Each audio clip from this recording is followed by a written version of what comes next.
Bolivia. 2 siglos de saqueo institucionalizado. Un país rico condenado a la pobreza por sus propios gobernantes. Bolivia es una paradoja dolorosa. Una nación extraordinariamente rica en recursos naturales, gas, litio, plata, oro, estaño, tierras fértiles, que mantiene a millones de sus ciudadanos en la pobreza. Esta contradicción no es accidental. Es el resultado de más de 200 años de gobernantes que llegaron al poder no para servir al pueblo, sino para servirse de él. El Estado como botín personal. Desde los primeros días de la República, el Estado boliviano fue diseñado, o deformado, para beneficiar a una élite política que cambia de nombre pero no de naturaleza. Los presidentes van y vienen, los partidos se renuevan, los discursos cambian de tono ideológico, pero el patrón permanece invariable. Quien llega al poder, llega a robar. El aparato estatal boliviano funciona como una maquinaria de extracción. Los ministerios no son centros de gestión pública, sino feudos donde cada funcionario designado cobra su derecho de piso. Las licitaciones del Estado no se ganan por mérito técnico ni por precio justo, sino por cercanía al poder, por cuotas de partido, por sobornos pagados en efectivo o en favores políticos. Los contratos de obras públicas, carreteras, hospitales, escuelas, estadios, se inflan escandalosamente. Una carretera que debería costar $10 millones aparece en los papeles por 40 millones. La diferencia no desaparece. Va a los bolsillos del ministro, del director de obra, del viceministro, del diputado que aprobó el presupuesto, del senador que no dijo nada porque también recibió su parte. Los presidentes. El ejemplo desde arriba.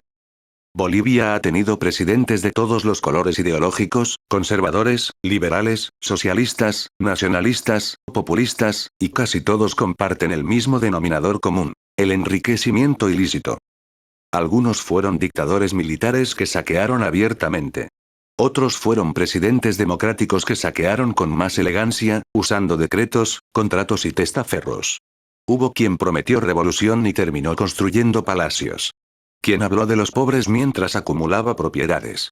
Quien denunció la corrupción ajena mientras sus funcionarios más cercanos robaban sin disimulo.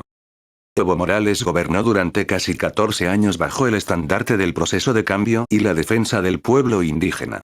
Sin embargo, su gobierno fue señalado por escándalos de corrupción sistémica. El caso del Fondo Indígena, Fondiot, donde se desviaron cientos de millones de bolivianos destinados a comunidades indígenas hacia redes de corrupción vinculadas al MAS. Los contratos irregulares con empresas chinas. La politización total de la justicia para proteger a los leales y perseguir a los críticos. Y el uso de los recursos del Estado para financiar su maquinaria política. Luis Arce, su sucesor y delfín económico, heredó un país en crisis y profundizó el desastre. Escasez de combustible, reservas internacionales desplomadas, dólar paralelo disparado, deuda externa creciente y una economía que comenzó a mostrar las costuras de décadas de mal manejo disfrazado de bonanza. Su gobierno continuó la práctica de decretos que benefician a grupos cercanos al poder, mientras el ciudadano común hace filas para conseguir gasolina.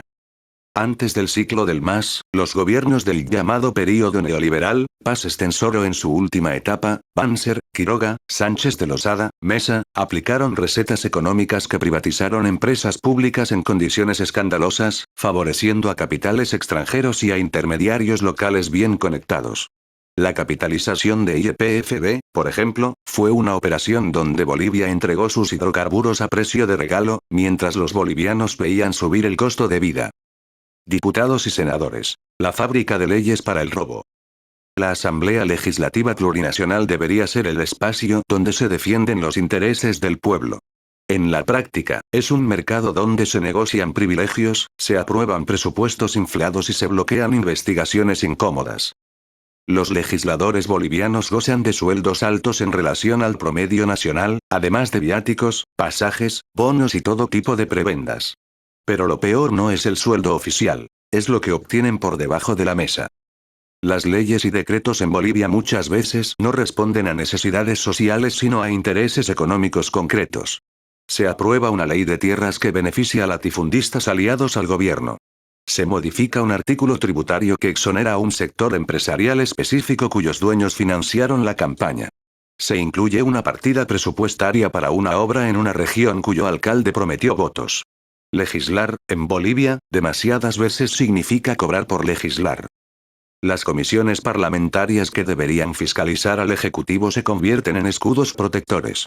Cuando hay un escándalo de corrupción, la comisión investiga, pide informes, convoca a funcionarios, y luego el informe final es archivado, o concluye sin responsables, o simplemente nunca se publica.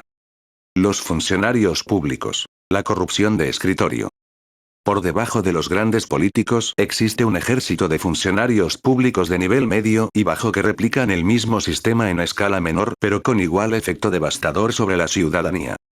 El ciudadano que necesita un trámite en cualquier institución pública boliviana conoce bien la experiencia. La ventanilla que no funciona hoy, el expediente que se perdió, el funcionario que no está, el requisito nuevo que apareció de la nada. Todo esto tiene un precio no oficial. Se llama coima, coima chica, propina, y es parte del paisaje cotidiano boliviano. Para obtener una licencia de funcionamiento, hay que pagar por fuera. Para que un inspector no cierre tu negocio, hay que pagar. Para que tu hijo entre a trabajar en una institución pública, hay que pagar o tener un padrino político. El mérito no existe en el Estado boliviano. Existe la lealtad y el pago. Los cargos públicos se reparten por cuotas de partido. Cuando un gobierno asume, sus militantes copan todos los niveles de la administración, desde ministros hasta porteros, desde directores hasta choferes. No importa si saben hacer el trabajo. Importa si tienen el carné correcto y si estuvieron en la marcha de apoyo. La policía y los militares. Guardianes del sistema, no del pueblo. Las fuerzas de seguridad bolivianas deberían ser el último escudo del ciudadano. En demasiadas ocasiones, son exactamente lo contrario. La policía boliviana arrastra décadas de corrupción estructural. El policía de tránsito que para un vehículo no siempre busca una infracción real, busca el billete. El investigador que toma una denuncia puede enterrarla si alguien paga más que la víctima. Los narcotraficantes operan en zonas donde la policía no llega, no porque no pueda, sino porque le han comprado la ausencia. Los altos mandos policiales han sido señalados repetidamente en casos de enriquecimiento ilícito, vínculos con el crimen organizado y protección a redes de contrabando. Las Fuerzas Armadas bolivianas estuvieron durante décadas en el centro mismo del poder político, gobernando directamente a través de dictaduras que fueron algunas de las más brutales del continente. Hugo Banzer Suárez fue responsable de torturas, desapariciones y asesinatos de opositores durante su dictadura en los años 70. Luis García Mesa, en 1980, encabezó el llamado golpe de la cocaína, directamente vinculado al narcotráfico. Luis Arce Gómez, su ministro del Interior, fue luego extraditado a Estados Unidos y condenado por tráfico de drogas. Incluso en la era democrática, los militares han sido señalados por corrupción en compras de armamento, por tráfico de influencias en ascensos y por uso de recursos institucionales para beneficio personal. La deuda externa. Hipotecando las generaciones futuras. Uno de los crímenes más silenciosos y más devastadores que cometen los gobiernos bolivianos es el endeudamiento irresponsable. Bolivia ha pedido préstamos de manera sistemática, muchas veces no para invertir en infraestructura productiva real, sino para financiar gasto corriente, pagar planillas infladas de empleados públicos y sostener subsidios que generan dependencia política.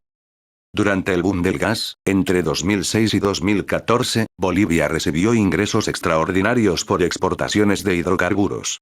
En lugar de ahorrar o invertir esos recursos de manera sostenible, el gobierno del MAS los gastó en subsidios, en un aparato estatal sobredimensionado y en proyectos de imagen que no generaron economía productiva.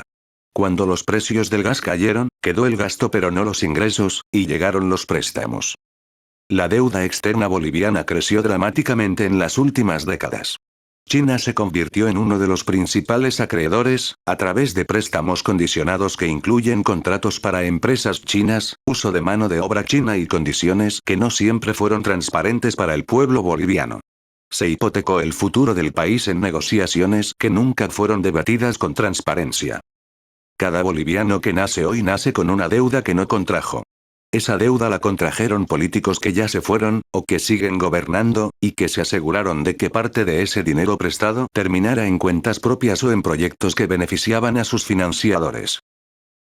Los decretos. El arma legal del saqueo. El uso y abuso de decretos supremos es una de las herramientas favoritas del poder político boliviano para canalizar recursos hacia grupos de interés sin pasar por el escrutinio parlamentario completo. Con un decreto, un presidente puede modificar condiciones de contratos con empresas. Con un decreto, puede crear una empresa estatal que funciona como caja chica. Con un decreto, puede regular un sector económico de manera que sus competidores queden fuera del mercado y sus aliados dominen. Con un decreto, puede declarar de interés nacional un proyecto cuyo único interés real es el de quien lo promueve y financia. La proliferación de decretos en Bolivia ha sido constante en todos los gobiernos. Muchos de estos decretos son oscuros, técnicos, redactados en lenguaje burocrático que el ciudadano común no puede descifrar fácilmente, pero cuyo efecto económico es perfectamente claro para quienes los diseñaron y para quienes se benefician de ellos. El sistema judicial. La impunidad institucionalizada. Ningún sistema de corrupción sobrevive sin un sistema judicial que lo proteja.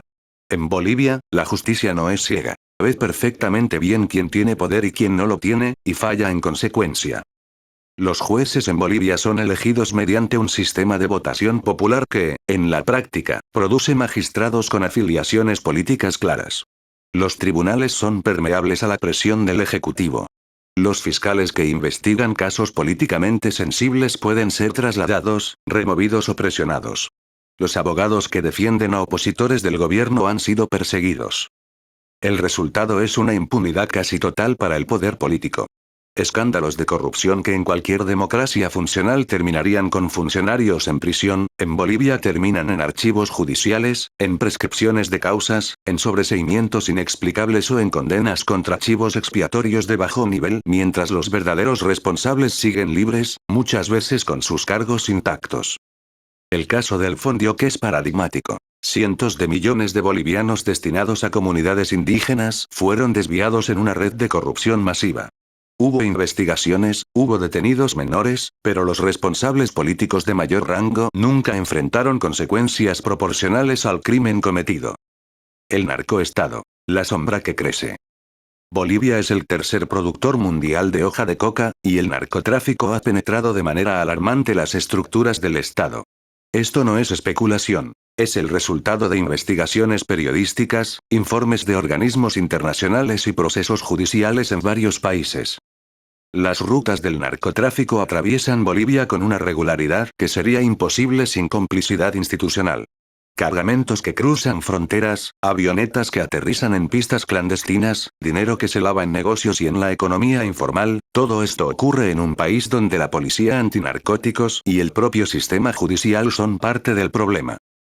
Funcionarios policiales, militares, alcaldes, diputados y presuntamente funcionarios de mayor rango han sido señalados en distintos momentos por vínculos con el tráfico de drogas.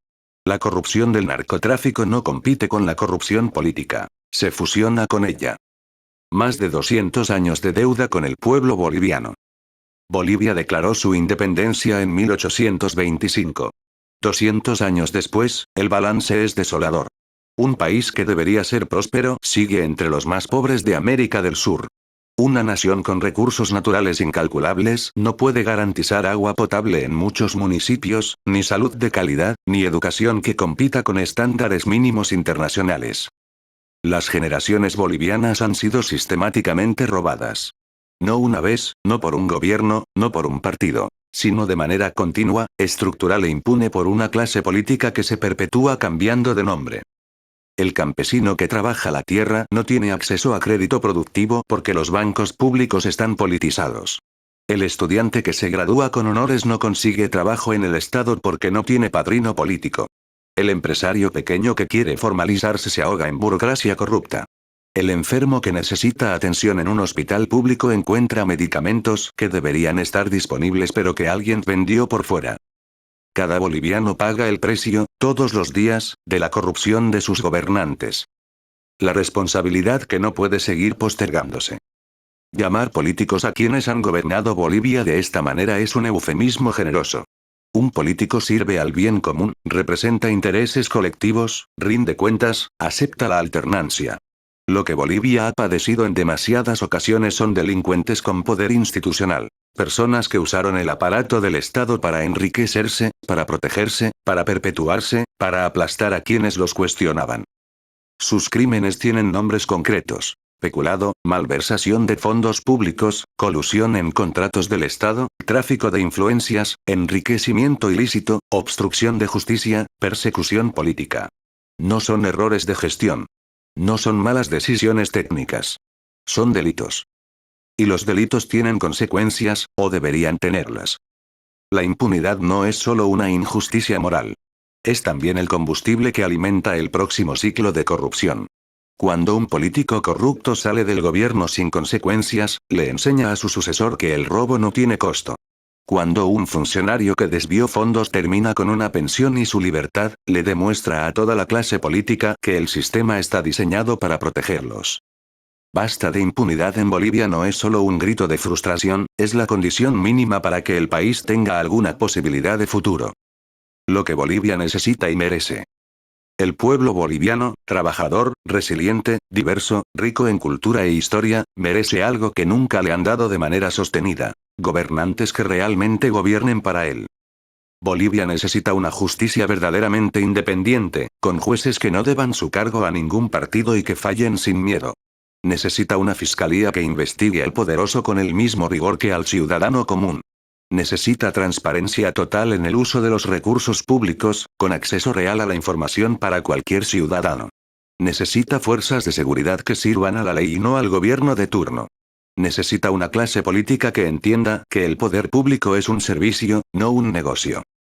Sobre todo, Bolivia necesita que los responsables de 2 siglos de saqueo, los que aún viven, los que aún gobiernan, los que aún se benefician, enfrenten la justicia que el pueblo boliviano lleva generaciones exigiendo y que todavía, inexplicablemente, se les sigue negando. El pueblo boliviano ha soportado demasiado durante demasiado tiempo. La paciencia de un pueblo no es su debilidad, es su mayor fortaleza acumulada. Y esa fortaleza, tarde o temprano, exige cuentas. Eso es todo, amigos. Compartan los vídeos y suscríbanse en el canal. Estos políticos criminales tienen que pagar todos sus crímenes, ya está más que en la hora. El pueblo boliviano no soporta más saqueos al país. Somos anónimos. Somos legión. Nosotros no perdonamos. No olvidamos.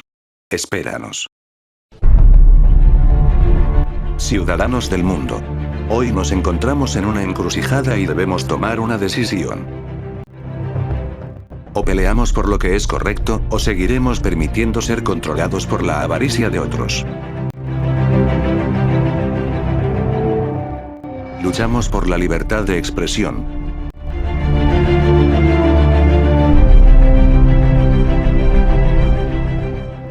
Luchamos por la verdad.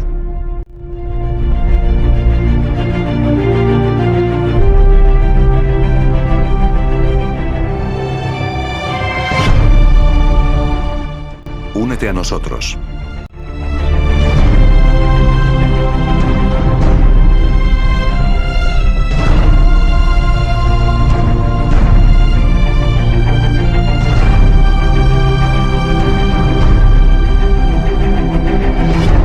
Somos Anonymous, somos legión.